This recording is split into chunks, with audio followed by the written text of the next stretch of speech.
Selamat menyaksikan. Istana Maimun.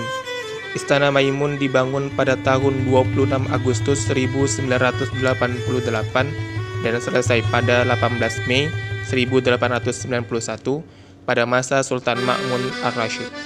Istana Maimun dirancang oleh seorang arsitek berkebangsaan Belanda yang bernama Major Theodor van Erp. Arsitektur Istana Maimun ini bergaya Mughal.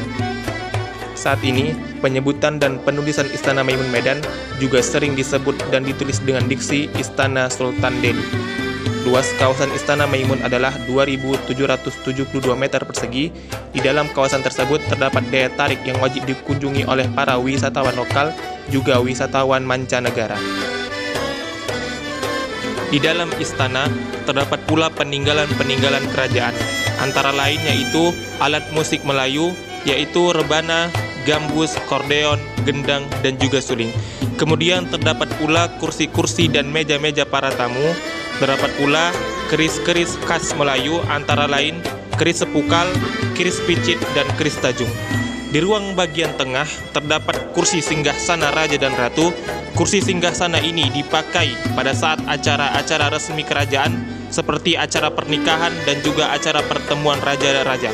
Kemudian di bagian belakang istana terdapat dua kursi raja dan ratu.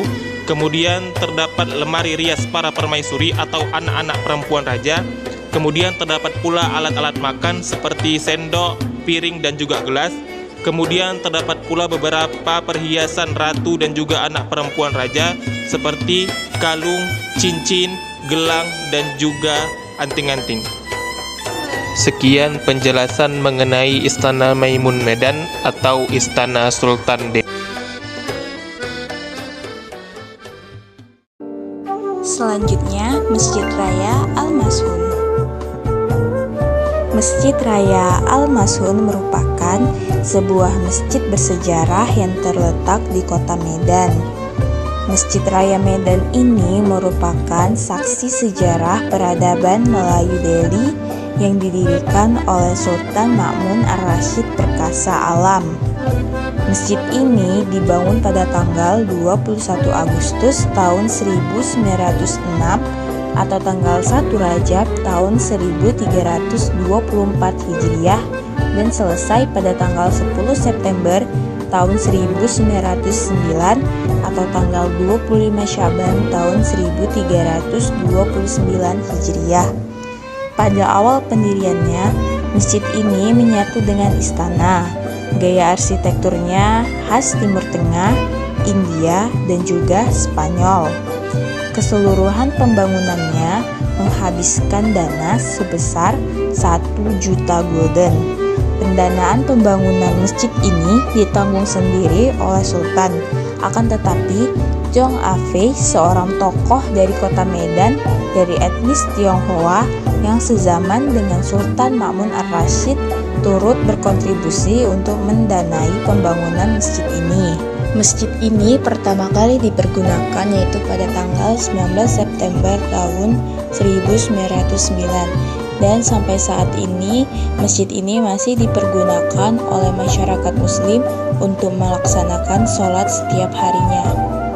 Sekian penjelasan mengenai sejarah Masjid Raya Al-Mashun. Museum Negeri Provinsi Sumatera Utara diresmikan tanggal 19 April 1982 oleh Menteri Pendidikan dan Kebudayaan, Dr. Daud Yusuf. Namun peletakan koleksi pertama dilakukan oleh Presiden Republik Indonesia pertama, Insinyur Soekarno, pada tahun 1954 berupa Makarah. Oleh karena itu, museum ini terkenal dengan nama Gedung Arca. Museum Negeri Provinsi Sumatera Utara terletak di Jalan HM Joni nomor 15 Medan. Bangunan museum berdiri di atas lahan seluas 10.468 meter persegi. Terdiri dari bangunan induk 2 lantai yang difungsikan sebagai ruang pameran tetap, ruang pameran temporer, ruang audio, ruang kepala museum, tata usaha, tata seksi bimbingan, perpustakaan, ruang mikrofilm, ruang komputer, serta gudang. Secara arsitektur, bentuk bangunan induk museum ini menggambarkan rumah tradisional daerah Sumatera Utara.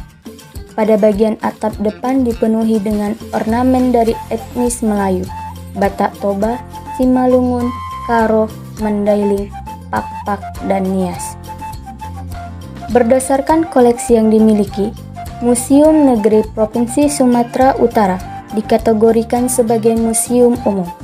Sebagian besar koleksinya berasal dari daerah Sumatera Utara, berupa benda-benda peninggalan sejarah budaya mulai dari masa prasejarah, klasik pengaruh Hindu-Buddha, Islam, hingga sejarah perjuangan masa kini.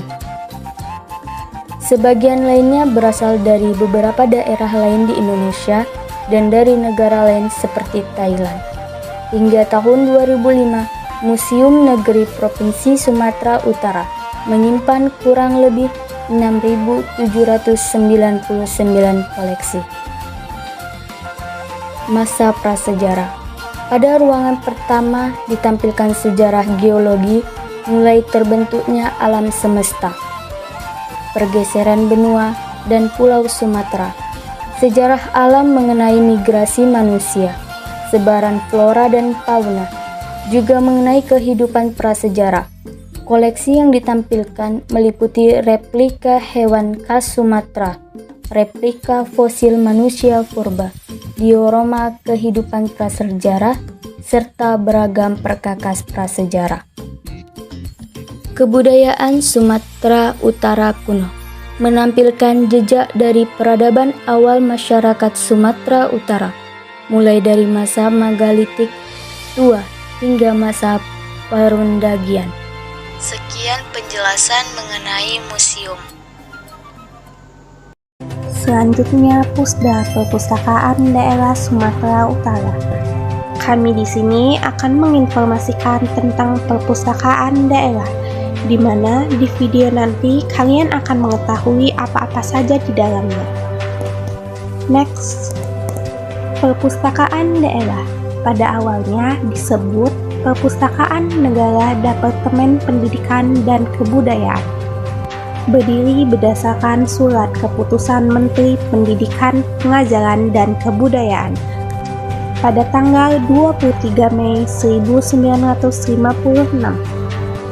Sesuai dengan perubahan sistem pemerintahan sehingga pada tanggal 23 Juni 1978 nama Perpustakaan Negara berubah menjadi Perpustakaan Wilayah, merupakan surat keputusan Menteri Pendidikan dan Kebudayaan Republik Indonesia.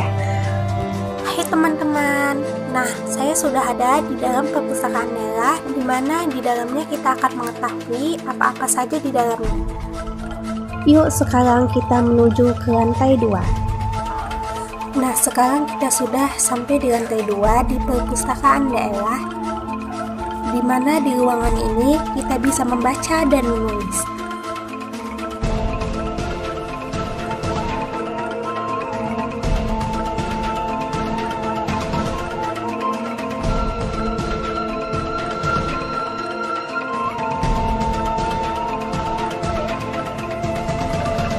Nah, di galeri umum ini kita akan mengetahui sejarah-sejarah yang ada di dalamnya.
Sekian dan terima kasih.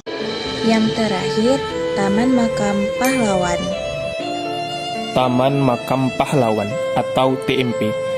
Taman Makam Pahlawan atau TMP Bukit Barisan adalah sebuah kompleks pemakaman untuk para pahlawan, pejabat militer, dan pejabat tinggi negara yang terletak di Jalan Sisingamangaraja, Kelurahan Pasar Merah Barat, Kecamatan Medan Kota, Kota Medan, Sumatera Utara. Kompleks Taman Makam Pahlawan ini luasnya mencapai 7,8 hektar.